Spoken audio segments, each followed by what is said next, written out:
अस्सलाम वालेकुम to everyone. उम्मीद है कि आप लोग खैरियत से होंगे। आज की वीडियो बहुत इंटरेस्टिंग होने लगी, जिसके अंदर हम लोग फेसबुक एड्स को सक्सेसफुली रन करना सीखेंगे। हम इस वीडियो के अंदर वो चीज़ें देखेंगे कि कौन कौन से मेन पॉइंट्स हैं जिनकी वजह से फेसबुक एड्स को आप लोग सक्सेसफुली रन नहीं कर पाते। लोगों की बहुत सारी क्यूरीज आ रही थी मेरे पास, जिसमें जिन लोगों ने 10,000 स्पेंड किया है, कुछ लोगों ने 20,000 स्पेंड किया, लेकिन वो अभी तक सेल्स नहीं जनरेट कर रहे या उनको लीड्स जनरेट नहीं हो रही। तो मैंने सोचा कि इसके ऊपर एक प्रॉपर्ली वीडियो बना ली जाए ताकि यूज़र्स के लिए आसानी हो सके, ताकि वो सक्सेसफुली अपनी एड्स को रन कर सकें। इसके पीछे कुछ मेजर फैक्टर्स हैं, कुछ रीजंस हैं जो कि मैंने अपने पास नोट की हैं। मैं वन बाय वन इन सब चीज़ों को डिस्कस करता हूँ। उम्मीद है कि आप लोग इस वीडियो को देखने के बाद आप अपनी इन चीज़ों को बेहतर करेंगे और आपके फेसबुक एड्स मज़ीद बेहतर से चल सकेंगे। आप लोग अपनी सेल्स को जनरेट कर सकेंगे, आप अपनी लीड्स को जनरेट कर सकेंगे। अच्छा, सबसे मेन जो रीज़न वो ये है कि आपको प्रोडक्ट का कंप्लीट नॉलेज होना चाहिए। प्रोडक्ट का नॉलेज इस तरीके से होना चाहिए कि आपको आइडिया होना चाहिए कि इस प्रोडक्ट के फीचर्स कौन से हैं, इस प्रोडक्ट को यूज़ करने वाले लोग कौन से होंगे। उसके बाद आपको प्रोडक्ट के यूनिक सेलिंग पॉइंट्स, यूएसपीज़ जो है वो आइडिया होने चाहिए। वो देखने के लिए आप लोग फेसबुक ऐड लाइब्रेरी के ऊपर जा सकते हैं, देख सकते हैं कि आपके कंपैटिटर्स जो है वो इस प्रोडक्ट को किस तरीके से सेल आउट कर रहे हैं, आप उससे किस तरीके से स्टैंड आउट कर सकते हैं। आप अपने कम्युनिकेशन का कंपैरिजन करें, अपने कंपैटिटर्स की कम्युनिकेशन का कंपैरिजन करें, फिर आपको देखें कि आप उससे एक स्टेप बेहतर किस तरीके से परफॉर्म कर सकते हैं। आप देख सकते हैं कि हो सकता है कि आपने अपनी कम्युनिकेशन के अंदर कुछ मेन पॉइंट्स हैं जिनको कवर ना किया हो, लेकिन आपके कंपैटिटर्स ने कवर किया हो, तो आपको वहाँ से कंप्लीट इन्फॉर्मेशन मिल जाएगी कि आप किस तरीके से आप अपनी कम्युनिकेशन को बेहतर कर सकते हैं, किस टाइप की कम्युनिकेशन के साथ जा सकते हैं। आप लोगों को कौन से टैप्स को यूज़ करना चाहिए, आप लोगों को वीडियोस के साथ जाना चाहिए, आपको स्टैटिक्स के साथ जाना चाहिए, आप लोगों को CTAs का प्रॉपर्ली इन्फॉर्मेशन मिल जाएगी, CTE का नॉलेज मिल जाएगा, कौन से CTAs जो है वो कौन से फेजेस के लिए यूज़ किए जा सकते हैं। यहाँ पर फेजेस से मुराद आप अवेयरनेस की कैंपेन चला रहे हैं, तो आप लोग कौन सा CTA यूज़ करेंगे। आप कंसिडरेशन की कैंपेन चला रहे हैं तो कौन सा CTA यूज़ करेंगे। आप कन्वर्जन की कैंपेन चला रहे हैं तो कौन सा CTA यूज़ करेंगे। किस टाइम जाएंगे आप अपनी ऑडियंस के पास, किस टाइप की वीडियो के साथ जाएंगे, किस टाइप की क्रिएटिव के साथ जाएंगे। तो ये वो सारी चीज़ें हैं जो आपके क्वेश्चंस हैं, वो आपको फेसबुक ऐड लाइब्रेरी के ऊपर जाएंगे, वहाँ पे आपको इन्फॉर्मेशन मिल सकती है कि आपके कंपैटिटर्स किस तरीके से चल रहे हैं, आप उस पर किस तरीके से स्टैंड आउट कर सकते हैं। अच्छा, उसके बाद ये है कि आप लोगों को इस चीज़ का भी आइडिया होना चाहिए कि बजट किस तरीके से स्पेंड करना है। कुछ लोग बोलते हैं कि हमारी जो प्रोडक्ट है उसकी प्राइस 5,000 रुपीज़ है या 5,000 जो भी आपकी लोकल करेंसी का है, आपकी $500 है, जो भी है।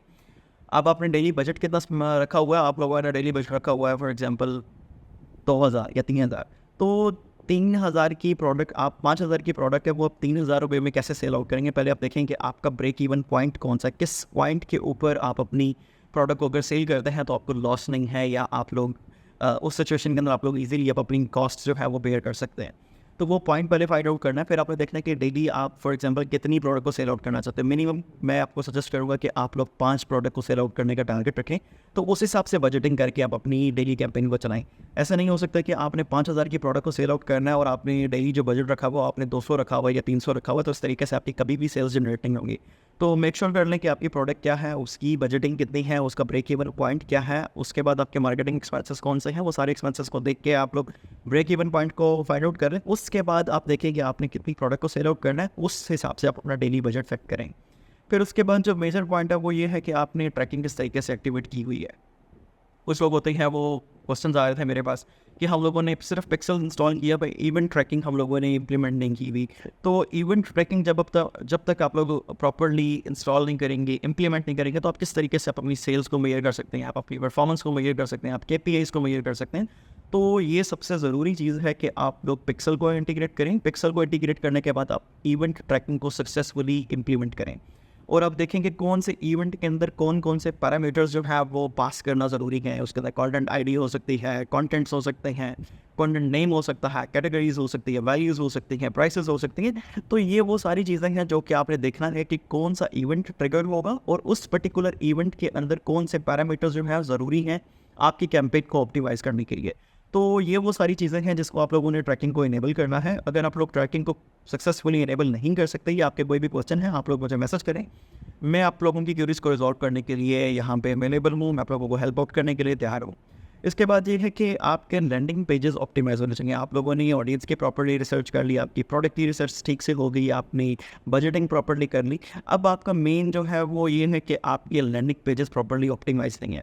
आप अगर सारी एफर्ट्स राइट डायरेक्शन में जा रही हैं, लेकिन आपके लैंडिंग पेजेस जो हैं वो प्रॉपर्ली यूज़र के लिए इंटरेक्टिव नहीं है, यूज़र को उस तरीके से ईज़ प्रोवाइड नहीं कर रहे या प्रोडक्ट की इन्फॉर्मेशन प्रॉपर्ली कन्वे नहीं हो रही, तो हो सकता है कि यूज़र वहाँ से बाउंस बैक कर जाए या वापस चला जाए, वो कोई भी ट्रांजैक्शन वहाँ पे परफॉर्म ना करे। तो मेक श्योर कर लें कि आपके लैंडिंग पेज जो है वो ऑप्टिमाइज़ होने चाहिए, उनकी स्पीड ऑप्टिमाइज़ होनी चाहिए, उसके ऊपर इन्फॉर्मेशन प्रॉपर्ली लिखी होनी चाहिए, जो प्रोडक्ट वहाँ पे आप लोग सेल आउट करना चाह रहे हैं उसके कंप्लीट इन्फॉर्मेशन होनी चाहिए, ताकि अगर यूज़र का वहाँ पे कोई भी क्वेश्चन है, एक वो फेज़ है कि आपने यूज़र को अवेयरनेस फेज से कंसिडरेशन फेज से इसके ऊपर लेकर आ गए हैं, लेकिन अब आपका लैंडिंग पेज जो है उस तरीके से नहीं है कि यूज़र को कन्वर्ट कर सके, तो आपकी सारी एफर्ट, सारा बजट जो है वो वेस्ट जाएगा।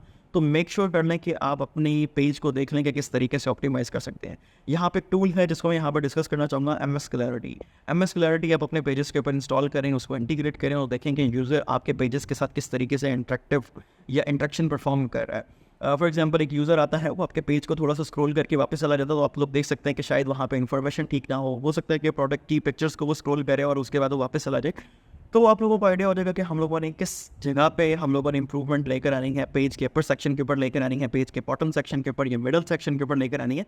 तो आप लोगों की यूज़र की जर्नी को प्रॉपर्ली ऑप्टिमाइज़ कर सकते हैं, यूज़र की जर्नी को देख सकते हैं कि किस तरीके से हम लोग इसको इम्प्रूव कर सकते हैं। उम्मीद है कि आप लोगों को आज की वीडियो प्रॉपर्ली समझ में आ गई होगी। कोई भी क्वेश्चन हो, कोई भी क्यूरी हो, आप लोग मुझे मैसेज कर सकते हैं। मैं कमेंट सेक्शन के अंदर और डिस्क्रिप्शन के अंदर अपना लिंक्डइन हैंडल जो है मेंशन कर दूंगा, आप लोग वहाँ पे मुझसे क्वेश्चन कर सकते हैं। Thank you so much. अल्लाह हाफिज़।